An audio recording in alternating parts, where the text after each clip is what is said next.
Hello and welcome to the Daily Neloo. Today I'm here with my friend Maryam Ghafarinia, founder and creator of Glam and Posh. Yes. Welcome, Hi. Maryam. Thank you.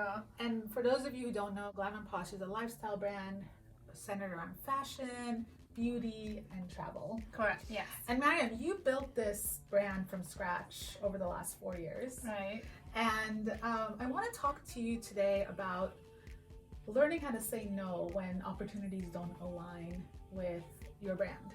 Okay. I think a lot of new business owners kind of fall into that trap of, they say yes to everything because they don't know when that next opportunity comes. Just observing you over the years, I've seen that you are really good at saying no when something's not in alignment with your brand, Glam and Posh. So did that develop over time? Yes. So when I first started, just like any business, I wanted to make revenue as much as I could. So I would say yes to everything. But then I realized if I continue in that route, then I will lose what Glam and Posh is all about. So I say the best way to control that is to really define what your brand is.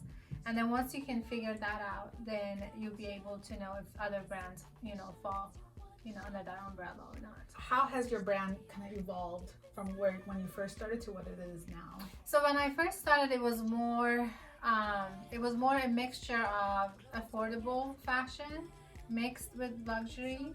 And today it's more, I would say, luxury than it is affordable fashion. So what tips do you have for business owners? Because I think it takes a lot of kind of being centered to be able to say no. Right. So remember one thing, if you continue to say yes to every opportunity that comes in your way, then you may never get to work with your dream brands. That's the way you should look at it. Have a list of all the dream brands you want to eventually work with and think of the content you're creating today. If they come and look at your page, would they want to work with you or not? I think that's the best way to kind of keep track. So Maryam, that's great advice. Can you give us an example of when you've done that? Yes, actually, without naming the name of the brands, there was a brand that is more like a drugstore makeup that approached me and they wanted to work with me and they were paying really well. So it was very, very hard to say no.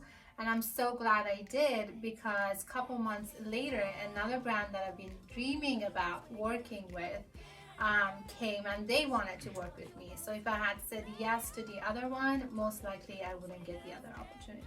Because they would see that the first brand as a competition that you're already representing Not them? so much as a competition, but it was not on the same bracket, not at the same level. So if they see you working with another brand that's maybe not at the same level, it might be lower or higher, then they won't want to work with you. So you wanted to maintain the integrity of your brand. Exactly, yeah. And I really love this approach, Maryam, because it comes from a very abundant mentality. Right. That there's always going to be more opportunities. Exactly. So, and I always feel that way. I always feel like, there are times that, you make a little bit less money and you get scared because at the end of the day, I still have to pay rent, I have to pay my bills. So yes, I do get scared, but I always believe that there will be another amazing opportunity.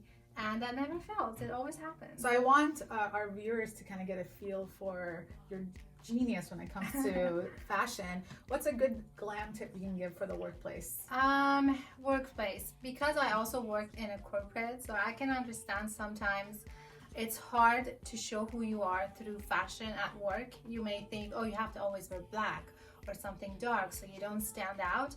My tip is don't be afraid to stand out and show your personality through the clothes you wear. How can our viewers find you?